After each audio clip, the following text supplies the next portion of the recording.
Lorraine Washington's arms ached as she held the screaming infant against her chest, his tiny face crimson with distress, his body rigid with pain. She knew she was breaking every rule. The third floor was forbidden, the baby was off limits, and touching the boss's only son could get her fired or worse. But 6 hours of that desperate wailing had finally broken through her carefully constructed walls of professional distance. The pediatric specialist had left 20 minutes ago with yet another prescription that wouldn't work. The nanny had resigned that morning after 3 sleepless weeks, leaving the household in chaos. And Vincent Romano, the most feared man in Boston, a man who controlled empires with a single phone call, stood frozen in the hallway, his legendary composure shattered by his infant son's suffering. Lorraine had buried her own baby daughter 2 months ago.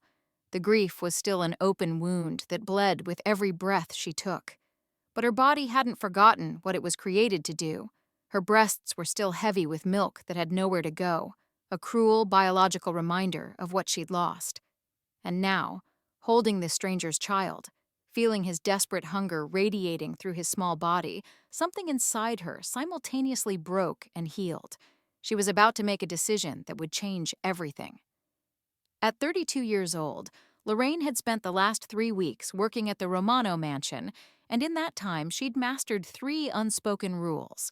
Never meet Vincent Romano's eyes directly, never ask questions about the men in dark suits who arrived at midnight, and absolutely never venture to the 3rd floor where his 7-month-old son Antonio's nursery was located. She was about to violate all 3. The mansion was a fortress of Italian marble and imported mahogany, perched on the cliffs overlooking the Atlantic like a monument to power. Lorraine cleaned it dawn to dusk, her dark hands scrubbing floors worth more than her childhood home in Roxbury. She was invisible here, just another pair of working hands among the staff, and invisibility meant survival. It meant she could send money to her mother, could pay the crushing medical bills from her daughter's final weeks, could simply exist without drawing attention. But tonight, invisibility felt like cowardice. "Please," she whispered to the empty corridor, Antonio's cries piercing through the walls like knives. "Somebody help that baby." The infant had been crying for 6 straight hours. 6 hours of soul-wrenching, desperate screams that made Lorraine's breasts leak into the compression bra she wore to suppress the milk her body insisted on producing. She'd tried focusing on organizing the library, on polishing the dining room silver, on anything that would distract her from the maternal instinct screaming in her skull.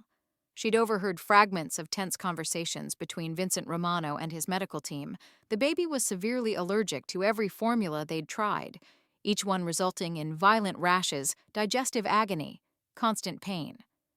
The specialist had recommended an experimental hypoallergenic formula being shipped from Switzerland, but even with emergency transport, it wouldn't arrive for another 18 hours. Antonio needed relief now. The previous nanny had exhausted every conventional solution: different bottle temperatures, specialized feeding positions, white noise machines, swaddling techniques from 4 different parenting experts. Nothing worked. The baby was starving and suffering, and all his father's wealth and power couldn't fix it. Lorraine found herself climbing the grand staircase, her worn sneakers silent on the Persian carpet runners. Her heart hammered against her ribs. She could lose this job for this intrusion. Worse, she could disappear. Everyone in Boston knew what happened to people who crossed Vincent Romano, but Antonio's cries were the same pitch, the same desperate frequency as her daughter Amara's had been when she was hungry. Lorraine's body recognized it on a primal level, responding with a flood of milk that soaked through her bra and dampened her uniform blouse. She reached the 3rd floor. The hallway stretched before her, lined with museum-quality artwork that did nothing to muffle the baby's agony. 2 bodyguards stood outside the nursery door, their faces exhausted and helpless. "Mr. Romano said nobody enters," one of them said, but his voice carried no conviction. "That baby's in pain," Lorraine said quietly, meeting his eyes for the first time since she'd started working here. "I can help him." The guards exchanged glances. After a long moment, one stepped aside. The nursery was a palace designed for a prince, hand-painted murals of Tuscan countryside, a custom crib that probably cost more than a luxury car, every imaginable comfort and toy. But none of it mattered to Antonio. who lay rigid in his father's arms, his tiny body convulsed with discomfort, his face contorted in misery. Vincent Romano looked up as Lorraine entered, and she nearly stepped back from the raw intensity in his dark eyes. He was younger than she'd expected, maybe 36, with sharp features and a powerful build, barely contained by his rolled-up dress shirt. Intricate tattoos snaked up his forearms, dark ink that spoke of violence and legacy. His jaw was clenched tight, his usual commanding presence reduced to helpless desperation as he tried and failed to comfort his son. "I didn't send for anyone," he said, his voice rough from hours of stress. "I know, sir," Lorraine's voice caught, "but I think I might be able to help him. The specialist just left. There's nothing more—" "Mr. Romano," Lorraine interrupted him, something she'd never dared before. "I lost my daughter 2 months ago. She was 5 months old. I'm still producing milk. If Antonio is hungry and can't tolerate formula, I could—" The words died in her throat as Vincent's expression shifted from exhaustion to shock to something she couldn't quite decipher. The room fell absolutely silent, except for Antonio's whimpers, which had quieted slightly at the sound of a new voice. "You're offering to nurse my son," Vincent said slowly, each word carefully measured. Lorraine's hands twisted in front of her. "Only with your permission, sir. Only if it might help him. I can't listen to him suffer anymore. No baby should feel that kind of pain." The silence stretched between them, heavy with implications and shattered boundaries. Lorraine could feel her entire future hanging in the balance, but when she looked at Antonio's red, tear-streaked face, she knew she'd make the same offer again. Vincent Romano studied her for a long moment, his dark eyes searching her face as if trying to read her soul. Then slowly, deliberately, he stood and walked toward her. Lorraine's breath caught. He was taller than she'd realized, his presence overwhelming in the softly lit nursery. "What's your name?" he asked. "Lorraine Washington, sir." "How long have you been working here, Lorraine?" 3 weeks, sir." "And in 3 weeks, you've never tried to speak to me, never asked for anything, never even looked at me directly." His voice was quiet, thoughtful. "But you'll risk everything to help my son." "He's a baby," Lorraine said simply. "He's in pain. Nothing else matters." Something shifted in Vincent's expression. He looked down at Antonio, then back at Lorraine. When he spoke again, his voice was rough with emotion. "If you're willing to do this, I would be grateful." He placed Antonio in Lorraine's arms, and the baby's weight settled against her chest like coming home. Her body recognized this, remembered this. Antonio turned his face toward her instinctively, rooting, searching for what he desperately needed. "I'll give you privacy," Vincent said, but he didn't move toward the door. "You can stay," Lorraine said, already lifting her shirt with trembling fingers. "He's your son. You should be here." Antonio latched on immediately, his small body relaxing for the first time in hours. The relief was instantaneous and visible. His tiny fists unclenched, his breathing evened out, the tension in his miniature frame melting away like ice in sunlight. Lorraine felt tears slip down her cheeks as she looked down at him. This beautiful child who wasn't hers, but needed her in this moment. She'd forgotten how it felt, the pull and release, the primal satisfaction of providing exactly what was needed. Her body had been holding on to this milk, preparing for a baby who would never return, and now it had purpose again. The ache in her breasts eased as Antonio nursed contentedly, his eyes drifting closed in relief. Lorraine looked up to find Vincent Romano staring at her with an expression she couldn't decipher. Not anger, not disgust, but something raw and unguarded. Vulnerability, she realized. She was seeing him completely unmasked. "Thank you," he said, his voice breaking on the words. "I didn't know. I couldn't." He's been in pain for so long. The doctors, the specialists, the formulas. Nothing worked. I thought I was going to lose him. "You're not going to lose him," Lorraine said with quiet certainty. "He's strong. He just needed the right help." Vincent pulled a chair closer and sat down, close enough that Lorraine could smell his cologne, something expensive and cedar-scented. He watched his son nurse with an expression of wonder. as if witnessing a miracle. "Tell me about your daughter," he said softly. Lorraine's breath hitched. No one had asked her that. Not her mother, not her friends, not the grief counselor the hospital had recommended. Everyone avoided the topic, dancing around her loss like it was contagious. "Her name was Amara," Lorraine began, her voice steady despite the tears. She had the biggest brown eyes and the softest curls. "She loved when I sang to her, old Motown songs my grandmother taught me." She paused, adjusting Antonio's position slightly. "She was born with a congenital heart defect. We knew from the beginning it was serious, but I hoped." Her voice broke. "You don't have to," Vincent started, but Lorraine shook her head. "I want to. No one lets me talk about her anymore. They think it's too painful, that I need to move on." She looked down at Antonio. "But she was my whole world for 5 months. Moving on feels like forgetting, and I can't forget her." "You shouldn't have to," Vincent said firmly. "Grief isn't something you move past. It's something you carry with you." He reached out and gently touched Antonio's tiny hand. "My wife, Antonio's mother, she died in childbirth 7 months ago." "I understand that weight." Lorraine's eyes widened. "I didn't know. I'm so sorry." "It's not common knowledge. The family keeps certain things private." He looked at his son with infinite tenderness. "She gave me him, her last gift, and I've been terrified every single day that I'll fail him, that I won't be enough." "You're here," Lorraine said. "You're trying. That's what matters." They sat in silence for a while, the only sound Antonio's satisfied nursing. Lorraine felt something shift in the room, a connection forming that transcended employer and employee, that went beyond the circumstances that brought them together. They were two people who'd lost too much, who carried grief like a second skin, finding unexpected solace in helping a tiny life thrive. When Antonio finally pulled away, milk-drunk and peaceful, Vincent stood and took him gently from Lorraine's arms. He held his son against his chest, and Lorraine could see the tattoos on his forearms more clearly now, names and dates, a family tree written in ink and memory. "How much do I pay you?" Vincent asked suddenly. Lorraine blinked at the change in topic. $16 an hour, sir." "That's insulting." He looked at her directly, and Lorraine felt the full force of his presence.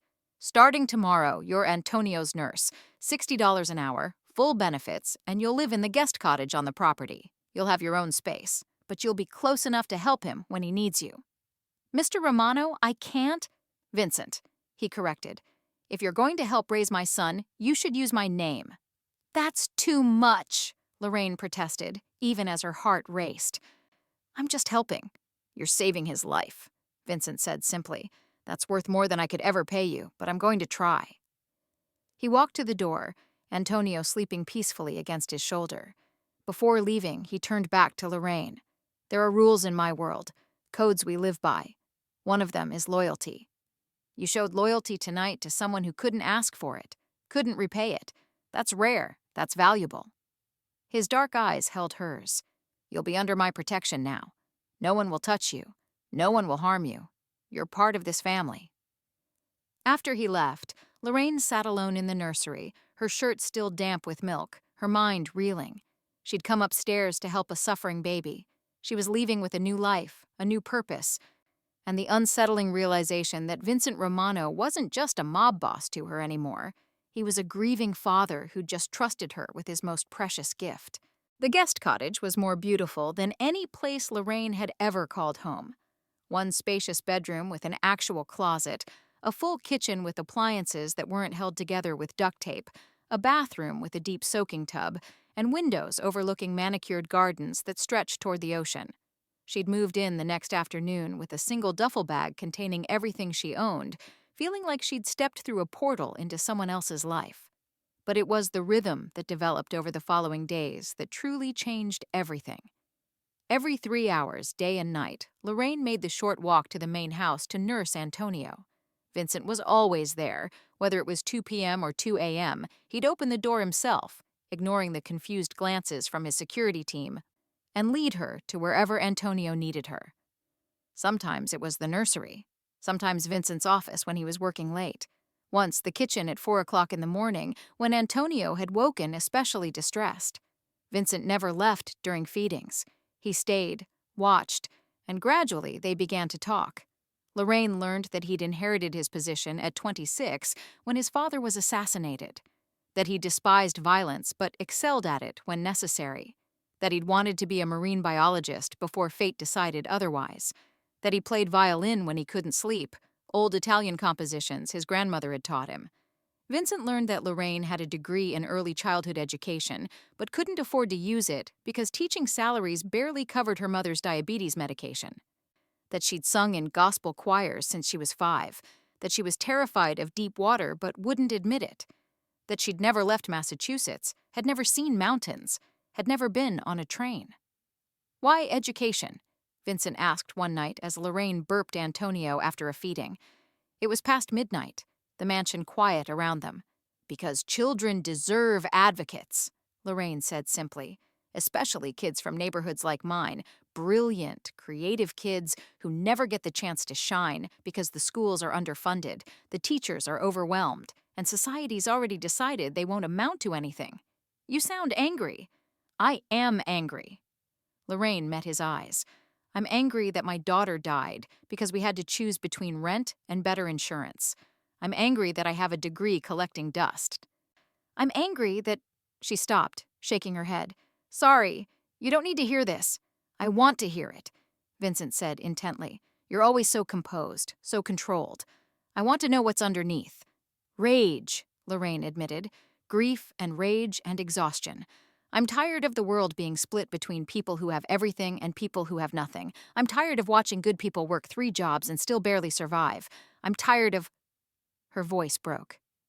Vincent reached out and gently took Antonio from her arms, placing him in his crib. Then he did something that shocked her. He pulled her into an embrace. Lorraine stiffened, uncertain. After Amara died, people had kept their distance, as if grief were contagious. But Vincent's arms were solid and warm, and after a moment, she let herself lean into him.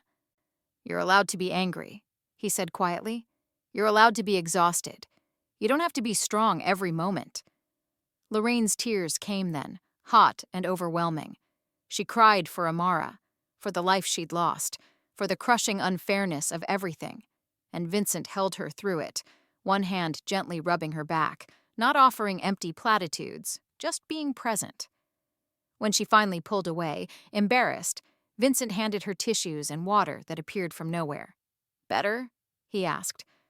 "I just fell apart in front of my employer," Lorraine said, wiping her eyes. "Very professional." "You fell apart in front of a friend," Vincent corrected, "and friends take care of each other." Friends. The word settled between them, strange and new.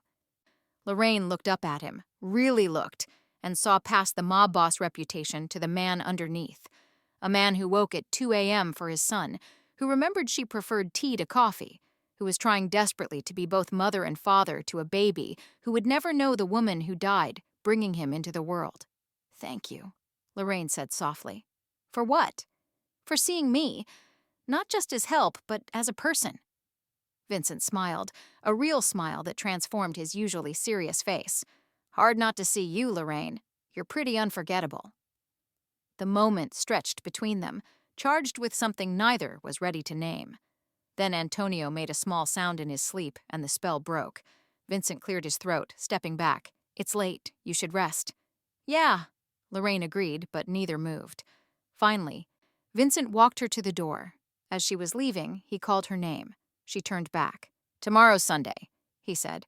"My one day without meetings. Would you and Antonio like to spend it with me? Maybe walk the beach. I hear sunrise is beautiful this time of year." Lorraine's heart skipped. "That sounds nice." "It's a date, then." He paused. "Not a date. Just—" "I know what you meant," Lorraine said, smiling despite herself. "I'll see you tomorrow, Vincent." She walked back to the cottage in the dark, her heart lighter than it had been in months. Behind her in the mansion, Vincent Romano stood at the window and watched until she was safely inside, a small smile playing at his lips. Neither of them was ready to admit what was growing between them, but they both felt it, fragile and precious and terrifying. A connection built on shared grief, mutual respect, and the tiny life they both loved. 3 weeks into Lorraine's new position, everything changed. It started with the black SUVs that pulled up outside the mansion at dawn. Lorraine was in the nursery with Antonio, having just finished his early morning feeding, when she heard shouting downstairs, male voices, angry and threatening. Then gunshots. Her blood turned to ice. She grabbed Antonio from his changing table, pressing him against her chest as she backed into the corner farthest from the door. Her hand shook as she fumbled for her phone to call 911. But before she could dial, the nursery door burst open. It wasn't Vincent. It was a man she'd never seen, tall, heavy-set, with dead eyes. Behind him stood two more men, all armed. "That the kid?" the first man asked. "That's him," another confirmed. "Boss wants both of them." Lorraine's arms tightened around Antonio. "You're not taking him." The man laughed, cold and cruel. "Lady, you got no say in this. Paolo DeLuca sends his regards to Vincent Romano. Tells him he should have accepted the partnership." A rival family. Lorraine's mind raced through fragments of overheard conversations, tense meetings. Vincent had been refusing to partner with someone involved in human trafficking, and now they were retaliating by taking his son. "Please," Lorraine said, hating how her voice shook. "He's just a baby. He hasn't done anything." "Neither did the 20 girls DeLuca wanted to move through Romano's ports," the man said coldly. "But your boss decided to play hero. Now we're playing hardball." He moved toward her, and Lorraine did something she never imagined. She ran. Not toward the door where the other men stood, but toward the window. The nursery was on the 3rd floor, but there was a balcony, and if she could just... A hand grabbed her arm, spinning her around. Antonio screamed, feeling her terror. "You got nowhere to go, sweetheart. Make this easy on yourself and the kid."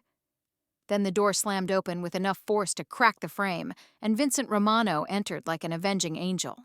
He had a gun in each hand, his white shirt spattered with blood. His dark eyes found Lorraine first, scanning her and Antonio for injuries, then shifted to the men in the room with an expression that promised death. "Step away from them," Vincent said, his voice deadly calm. "Now." 3 against 1, Romano," the leader said, trying to sound confident. "Even you can't!" Vincent shot him in the kneecap before he finished the sentence. The man went down screaming. The other two raised their weapons, but Vincent was faster, more precise. 2 shots, both perfect headshots. The men dropped. Lorraine pressed Antonio's face against her shoulder, trying to shield him from the violence, even as her whole body trembled. Vincent crossed the room in 3 strides, his hands gentle despite the violence they'd just enacted, as he checked them both over. "Are you hurt?" he demanded. "Did they touch you?"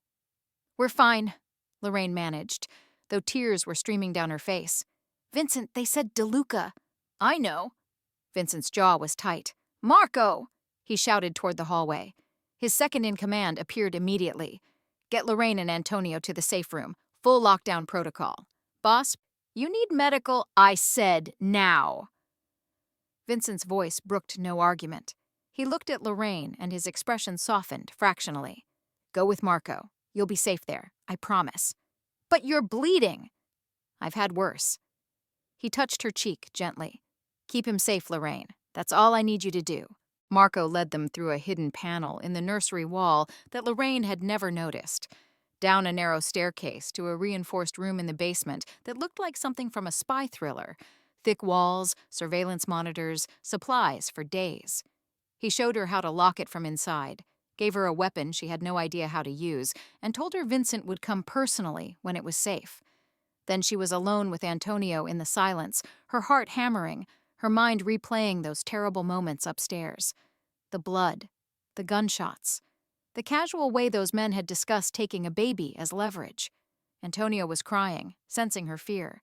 Lorraine sat in the corner and automatically began to nurse him, the familiar action grounding her even as her mind spun with terror. This was Vincent's world. This was what she'd stepped into, even if she hadn't fully understood it before. People wanted to hurt him, wanted to hurt his son, wanted to hurt anyone who stood between them and their goals. And she'd just put herself directly in the crossfire. Hours crawled by. Lorraine nursed Antonio, changed him, sang softly to calm them both. She checked the surveillance screens obsessively, but they showed only empty hallways. No sound, no information, just agonizing waiting. When the lock finally clicked open, Lorraine grabbed the gun Marco had given her hands shaking as she pointed it at the door. "It's me," Vincent's voice called. "Lorraine, it's me. I'm alone." She lowered the gun as he entered and nearly dropped it when she saw him fully. He was covered in blood now, his shirt torn, a makeshift bandage around his left bicep. But he was alive. He was here. "Is it over?"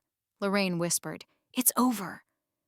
Vincent sank down beside her, his usual powerful presence diminished by exhaustion and pain. "DeLuca won't be a problem anymore. Neither will anyone else who thinks they can use my family to get to me. You're hurt." "I've had worse," he repeated, but winced when she gently touched his bandaged arm. "Let me see." Lorraine handed Antonio to him, then found a first aid kit in the safe room supplies. She returned to find Vincent holding his son with infinite gentleness, whispering Italian words she didn't understand. She knelt beside them and carefully unwrapped the bandage. The bullet had grazed him, not deep, but bleeding steadily. "This needs stitches," Lorraine said. "I'll have the doctor—" "I can do it." At his surprised look, she added, "My mom was a nurse before she got sick. She taught me. Hold still." She worked carefully, her earlier terror transforming into focus. This was something she could control, something useful she could do. Vincent watched her face as she stitched, and when she'd finished and was wrapping a clean bandage, he caught her hand. "Thank you," he said quietly, "for protecting him, for not running when you had the chance." "I would never leave him," Lorraine said simply. "He needs me." "I need you too," Vincent admitted, the words raw and honest. "Not just for Antonio, I need—" He stopped, shaking his head. "This isn't the time." "When is the time?" Lorraine challenged. "After more attacks? After more violence? Vincent, I just watched you kill 3 people. I'm sitting in a panic room with your blood on my hands. If not now, when?" He looked at her for a long moment, then set Antonio gently in the portable crib beside them. When he turned back to Lorraine, his dark eyes were intense, vulnerable in a way she'd never seen. "I'm falling for you," he said simply. "I don't know when it happened. Maybe that first night when you risked everything for my son. Maybe later when you told me about Amara. Maybe just now when you faced down armed men rather than leave Antonio." His voice dropped. "But it's happened, and I can't ignore it anymore." Lorraine's breath caught. "Vincent, I know all the reasons it's wrong," he continued. "The danger, the difference in our worlds, the fact that you work for me. I know." He reached out and cupped her face gently. "But I also know that when I thought I might lose you today, when I saw those men in the nursery with you, I've never felt terror like that. Not even when I thought I'd lose Antonio." "I'm falling for you too," Lorraine whispered. "I've been trying not to. Trying to keep it professional, to remember my place. But you make it impossible, Vincent. You're not what I expected. You're not just the dangerous mob boss everyone fears. You're a father trying to do right by his son. Someone who sees me as more than just—" He kissed her then, soft and careful, asking rather than demanding. Lorraine leaned into it, her hands gripping his shoulders as the world narrowed to just this moment, this connection, this impossible, dangerous, perfect thing growing between them. When they pulled apart, both breathing hard, Vincent rested his forehead against hers. "I can't promise you safety," he said. "I can't promise you normal, but I can promise you protection, loyalty, and everything I have to give." "That's enough," Lorraine said. "That's more than enough." 2 months after the attack, Lorraine stood in front of her closet in what was no longer the guest cottage, but home. She wore a midnight blue dress Vincent had chosen for her, elegant and understated, paired with pearl earrings that had belonged to his mother. Her natural curls were styled in soft waves around her shoulders, and she looked, she had to admit, beautiful.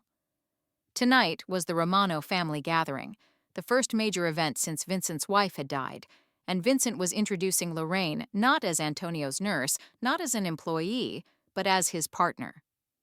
"You don't have to do this if you're not ready," Vincent said from the doorway, looking devastating in a tailored charcoal suit. "We can wait." "No," Lorraine said firmly. "I'm ready. I want to be part of this, all of it. Your family, your world, your life. I'm not hiding anymore." The gathering was at Vincent's uncle's estate in Newport, a sprawling property that made the Romano mansion look modest. Lorraine carried Antonio, now 9 months old and thriving, his cheeks full and his eyes bright. He'd grown deeply attached to Lorraine, reaching for her when he was tired or scared, calling her Mama in his baby babble. The Romano family was vast and intimidating. Uncles and aunts, cousins and associates, all watching Lorraine with varying degrees of curiosity and suspicion. She was an outsider, a black woman from Roxbury, dating the most powerful man in Boston. The whispers followed her through the rooms, but Vincent never left her side. His hand stayed at the small of her back, steady and sure. When his uncle Salvatore made a pointed comment about appropriate partnerships, Vincent's response was ice-cold and immediate. "Lorraine is family. Anyone who disrespects her disrespects me." The room fell silent. Then Uncle Salvatore, a man who'd been in the business for 40 years, smiled slowly and raised his glass. "To family," he said, and the others echoed him, some reluctantly, some genuinely. It was Vincent's cousin Gabriella who finally broke through Lorraine's careful walls. "That dress is stunning," she said warmly. "And I heard what you did during the DeLuca situation. That took serious courage." "I just reacted," Lorraine admitted. "I didn't think." "That's the best kind of courage," Gabriella smiled. "For what it's worth, I think you're exactly what Vincent needs. And that baby definitely loves you." Antonio had fallen asleep against Lorraine's chest, his small hand fisted in her dress, completely at peace. "I love him too," Lorraine said softly. "More than I thought possible." "And Vincent?" Gabriella asked knowingly. Lorraine looked across the room to where Vincent stood with his uncle, his dark eyes finding hers even in conversation.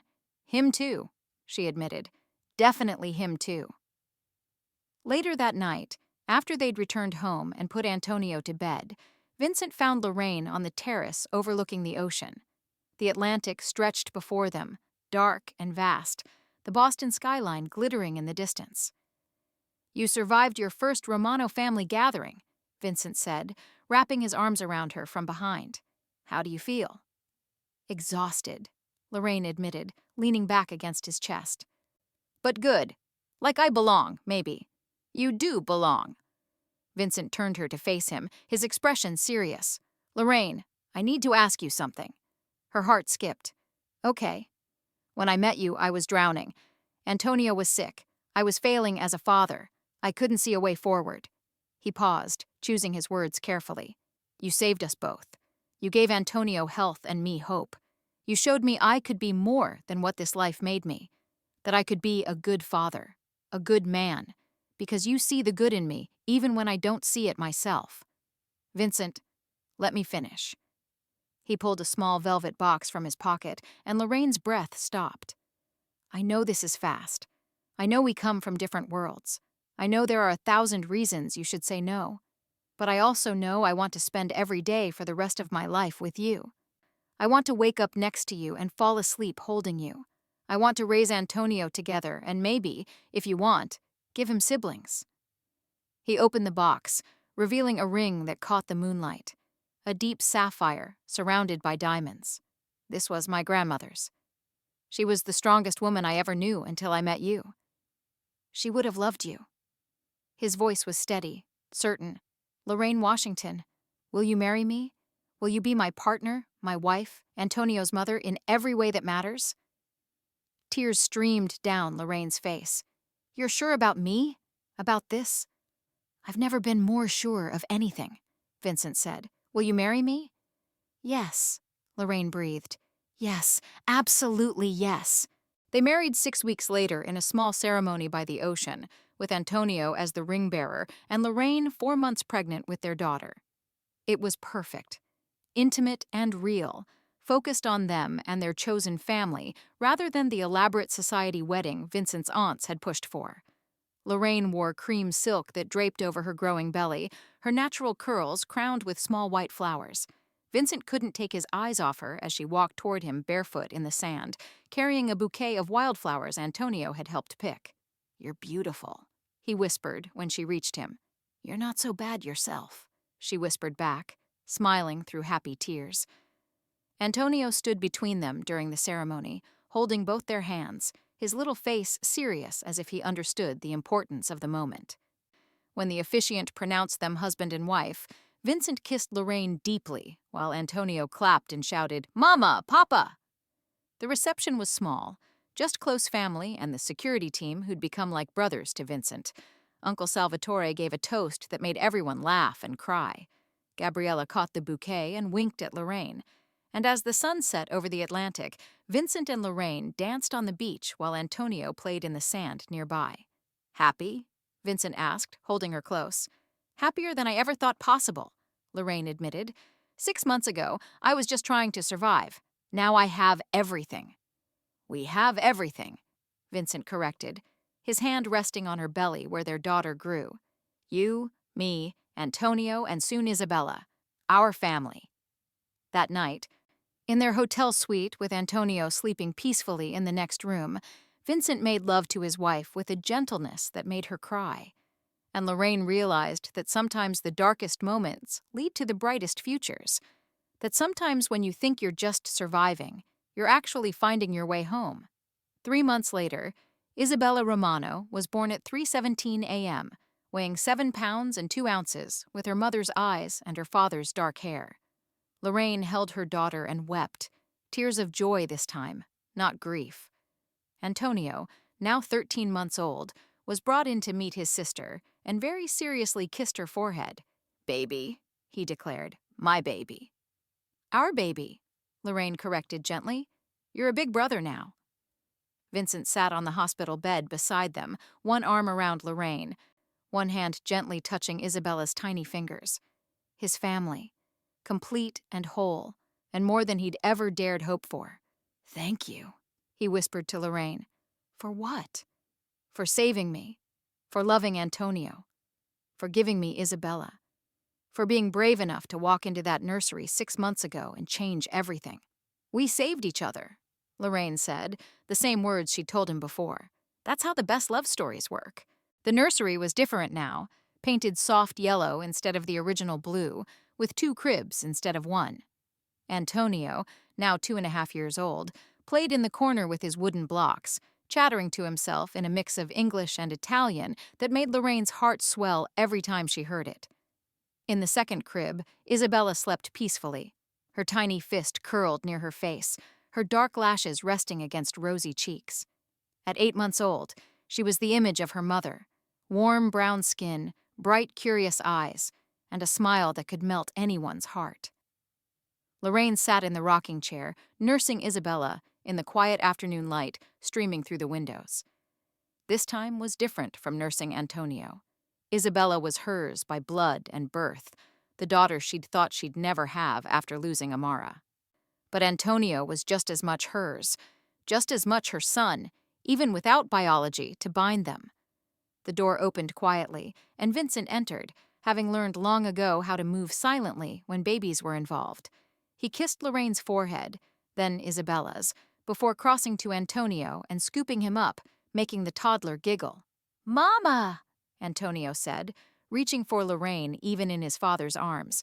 He called her that now, had been calling her that for over a year. The first time it happened, Lorraine had cried for hours, overwhelmed by the gift of being someone's mama again. "I'm here, sweetheart," Lorraine said softly. "Give Mama a few minutes with your sister, then it's your turn for snuggles." They'd married 18 months ago, and every day since had been better than the last. Vincent had gradually transitioned his business operations toward legitimate enterprises: real estate development, import-export through legal channels, restaurant investments. It was slower, less profitable in some ways, but it meant Antonio and Isabella could grow up proud of their father's work instead of ashamed. "What are you thinking about?" Vincent asked, settling Antonio on his lap while the toddler played with his father's watch. "That I never expected this," Lorraine admitted, her voice thick with emotion. "A year and a half ago, I was drowning in grief, working as a maid, thinking I'd lost everything that mattered." She gestured around at the nursery, at their children, at him. "Now I have everything I never knew I needed. You saved us first," Vincent reminded her. "Antonio and me both. We were drowning before you." "We saved each other," Lorraine corrected, the phrase that had become their truth. That's how the best love stories work. Isabella finished nursing, and Lorraine lifted her to her shoulder, gently patting her back. Vincent stood and brought Antonio over, and they stood together as a family, Antonio between them, Isabella in Lorraine's arms, Vincent's arm around all of them. "Family picture," Antonio announced, having learned the phrase from the constant photos Vincent's aunts took at every gathering. "That's right, baby," Lorraine agreed, her heart so full it almost hurt. "Family picture." She caught her reflection in the window, a black woman in comfortable clothes, her natural curls loose around her shoulders, holding a baby who had her smile, standing next to a reformed mob boss and a toddler who called her Mama. A family that looked nothing like traditional stories, but was perfect in all the ways that mattered.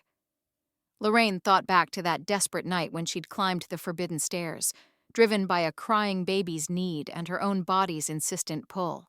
She'd been so certain she was just helping for one night that she'd go back to being invisible, that survival was the best she could hope for. How spectacularly wrong she'd been. The woman she was now, confident, loved, purposeful, bore little resemblance to the grieving maid who'd tried to suppress her milk and her memories. She'd found her voice, her strength, her place in the world, and she'd found family in the most unexpected place. "I love you," Vincent whispered against her hair. "All of you. Forever." "Forever," Lorraine echoed, and meant it with every fiber of her being. Antonio reached up and patted both their faces with his small hands. "Love you," he repeated carefully, and Isabella made a small cooing sound as if in agreement. Outside, the Atlantic stretched toward the horizon, the same ocean that had witnessed their wedding vows, that had been there through every challenge and triumph. And Lorraine realized that sometimes the most unlikely beginnings lead to the most beautiful endings. She'd lost Amara, and that wound would never fully heal. But in trying to ease another baby's suffering, she'd found Antonio.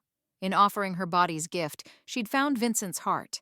In being brave enough to break the rules, she'd built a family that was hers in every way that mattered. "What are you grateful for today?" Vincent asked. Another ritual they developed, ending each day by naming their blessings. Lorraine looked at Antonio's bright eyes, at Isabella's peaceful face, at Vincent's steady presence beside her. She thought about the cottage she'd first moved into, now converted into an art studio where she painted in her free time, about the scholarship fund she and Vincent had established in Amara's name, helping families afford pediatric care, about Uncle Salvatore teaching Antonio Italian nursery rhymes, about Gabriella babysitting so she and Vincent could have date nights. "Everything," she said simply. "I'm grateful for everything." And as the afternoon sun painted the nursery in shades of gold, as her children's laughter filled the air, as Vincent's arms held them all close, Lorraine Washington Romano knew she was exactly where she was meant to be. She'd come to the mansion as a maid, trying to survive. She was staying as a mother, a wife, a woman who'd learned that sometimes the darkest grief can lead to the brightest joy. That sometimes when you give everything you have to help someone else, you find yourself in the process, from invisible to irreplaceable, from broken to whole, from alone to beloved. Lorraine's journey had come full circle, and it was more beautiful than any story she could have imagined.